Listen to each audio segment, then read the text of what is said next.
Welcome back once more. We are still on My Children, My Africa. We are now on Act 1, Scene 3. This is after we have unpacked Isabel's monologue / soliloquy about the life of or the detailed description and her perception about the lives of black people versus her privileged life. Now, in Act 1, Scene 3, we're going to see invitation to the literature quiz. And then this scene is also important because the scene provides a great potential for conflict between Thami and Mr. M. I'll explain and unpack that. Mr. M invites Isabel to partner with Thami in an English literature quiz at the Grahamstown Schools Festival, which was sponsored by Standard Bank. She is very happy that she is invited, and she agrees immediately. Mr. M shows that he is impressed with Isabel's debating skills, but not forgetting that this scene provides a great potential for a conflict. In Act 1, Scene 1, I did mention conflict between the two generations, being the generation of Mr. M versus the generation of Thami, which is what we call intergenerational conflict. And this is where we are going to get the glimpse of it, where we get to see how the perception of and the ideologies of Mr. M contradicts that which offer Thami in the scene. Now, what happens and who is involved in the scene? Isabel is alone on the stage when Mr. M enters, wiping his head with handkerchief. He says that he has been looking for her. She calls him Mr. M when greeting him, which makes him happy, and it shows how now there's familiarity between the two. She no longer addresses him with his name, but affectionately call him Mr. M, like the rest of Mr. M students. He asked her about a return visit to his school, and he tells him that she would be very excited to do so. He tells her that she has not come to ask her to debate against one of his students again, but rather to join Thami on a team of a new inter-school English literature quiz. Now, Grade 12s, do not confuse the debate with a this literature quiz. The debate took place in the opening scene in Scene 1. Okay, now the second invitation is not for the debate. The second invitation is for what inter-school English literature quiz. Don't confuse the two events. Now, Isabel delightedly agrees. She tells Mr. M that visiting his school has been one of the best things that has ever that has ever happened to her, because it was an eye-opener. And then through her monologue, we got to understand why was it or she refers to it now as an eye-opener. Remember, I told you about the change of character's attitude towards particular subjects, and now we get to see Isabel warming up to the idea of being more invested to understand the lives of blacks and viewing them as human beings by getting into their world and understanding the lives of blacks better. Now, the change of perception is quite notable in how she responds with eager and she delightedly or warmly welcomes another invitation, which in this case is not of a debate but of a English literature quiz. Mr. M tells Isabella that he is determined to get a full university scholarship for Thami. I'm going to pause here. Now, this is quite important. Remember, in the opening scene, opening comments, I made an inclination to the fact that this is a build-up to the conflict between what you call intergenerational conflict. Now, how does that transpire? Remember, when you make such bold statements that the scene or outlines the theme of intergenerational conflict, we must use evidence from the play to support such themes. Not necessarily use your own opinion, but always back up discussions of such themes with evidence from the play, not general statements. So when you respond to questions, don't be general, but rather use evidence from the play to substantiate such themes. So like I've already said, that Mr. M comes to stage to surprise Isabel, whom he calls Miss Dyson. So there's that a friendly interaction between the two, because Isabel is now referring to Mr. M, as he is affectionately known by his students. But also Isabel says to Mr. M, please don't call me Miss Dyson, you can also call me Isabel. And he says that she's like part of his extended family now. She asked him to just call her Isabel, as I've already stated. Now Mr. M proposes that Isabel and Thami should work together as a team, because it was a waste to watch them fight each other. Her comments that his job is full of such waste. He constantly watches his curious young students stagnant and fail because of this country's lunacy. Hence my children, my Africa, to say it also reveals how passionate Mr. M is about education, but also transformation of his students, but to his detriment. It's to his detriment, to unfortunately, because towards the end he's going to die for the same cause. He explains that he has proposed that Thami and Isabel enter an upcoming quiz tournament about English literature as an inter-school team. Isabel agrees, and then Mr. M warns her that it won't be easy, but she doesn't mind. Mr. M is delighted too. He wasn't sure what is that Isabel, or the response of Isabel will be. Now, at the same time, Mr. M feels responsible for his students' fate. He is distraughted to watch the lunacy of apartheid deprive them opportunities and waste their potential. He sees the literature quiz, which is a competition, as a way to help Thami succeed, because it's one of the few realm in which racism won't stop him or to succeed. Isabel and Thami's collaboration for the quiz competition is also a metaphor.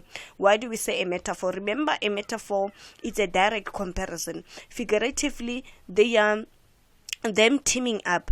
It's a metaphorical representation of black and white South African during the apartheid regime, that possibly during that time the only feasible and achievable act would be that if blacks and white would come to work together and to transform South Africa, the same way as Mr. M initiated the collaboration between Thami and Isabel. So it goes beyond Thami and Isabel, but further on a deeper level, it's a metaphorical representation of the unity between black and white South Africans who have to work together to overcome apartheid and build a better future for the country.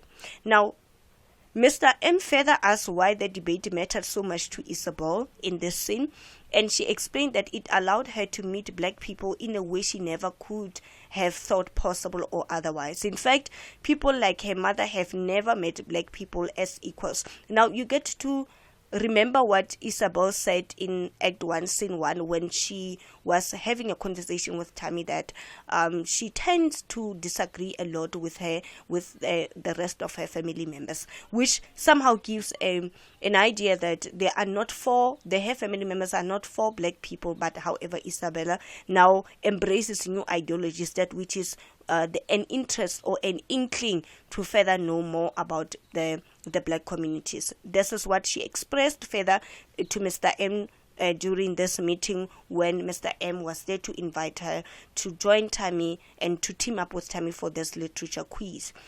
And then Isabel admits that she was apprehensive about visiting the location at first, but her friendly conversation with Thami changed all that. Mr. M concludes that knowledge has banished fear, a powerful statement, and he's overjoyed. Isabel asks Mr. M about the literature competition, and he explains that the winning school will get 5,000 rand for books. She asks if he's asked Thami yet, but Mr. M says he plans to tell Thami what to do. Remember, I said this is a potential scene that will birth the conflict of intergenerational conflict. And then the response here is that Mr. M says that he plans to tell Thami what to do. And then Isabel says that he seems very more like a dictator, that he wants to dictate to Thami. It's in this scene where also he confirms that Thami is his best student. But Mr. M explains that Black African people emphasize respect for authority more than white people do. Now, meaning that she's confirming to a fact that she is a traditionalist, right? And very authoritative, right? Now, this is important to note.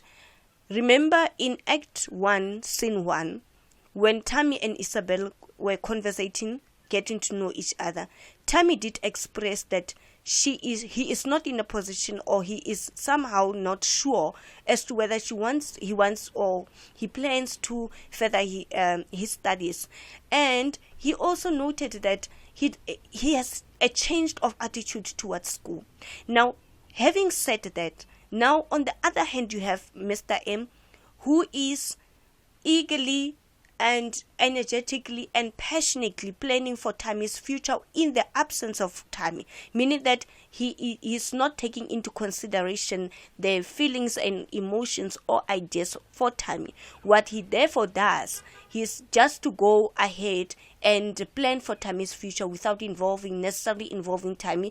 And the substantiation for doing such is that in an African culture, or Black African, that is a gesture that cements the idea or the principle of respect, in contrary to the white community, of which Isabel is the one who the author here used to show us that indeed Mr. M is authoritative over Thami. That which also at a later stage will see Thami rebelling against Mr. M.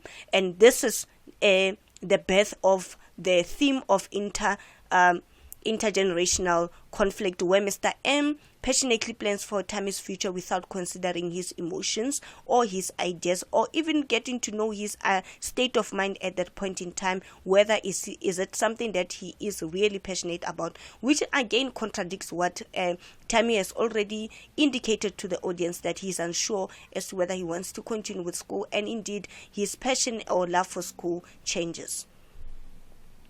And then the theme also can be living a meaningful life. Mr. M expresses frustration that apartheid and the Bantu education system were designed so that Black learners did not have the same opportunities that white learners had. Hence, he went out of his way to sort out this literature quiz as a way to say if they win, it means ultimately Thami is going to have a brighter future, because he will get a scholarship to further his studies. And then we also have generational conflict. Is exactly what I've already stated, where now Isabel is surprised that Mr. M has not asked Thami. It means that he doesn't want to consider Thami's feelings, but he's rather authoritative because he wants to tell, if not instruct, Thami on what to do. And then Mr. M claims that unquestioning respect for authority is part of traditional African culture, meaning that he is a traditionalist. Thami disagrees. He feels that Mr. M's views are old-fashioned and he needs to change with the time. He wants Mr. M to take him seriously, to ask for his opinion and really listen to what he has to say, rather than just being authoritative or using what you call a top-down approach. A top-down approach, it means that you are just coming up with decisions and deciding and cascading them down without necessarily having a participatory form of communication where you communicate in a dialogue format with somebody without instructing them, so that you get to understand their views based on a particular subject. Now, the figurative expression and figurative diction in the scene, Mr. M is very formal and he uses a formal register. For example, he apologizes, he calls Isabel Miss Dyson. He's very respectful, and Isabel uses more informal language like saying yeah and yes, and because of the age as well, she's a teenager. And then there's euphemism. Euphemism, it's when you use a lighter expression instead of using a harsher way of saying something. Knowledge has banished fear. On page 58, Isabel is white and she is not affected by apartheid as much as black people are. And then her interaction with black people happens for a day and still she is able to have a different perspective about black people. And then the tone and mood in this particular scene, Mr. M starts off his conversation in a formal tone, like I will say, calling Isabel Miss Dyson, and the mood is cheerful as well as reflective. Thank you.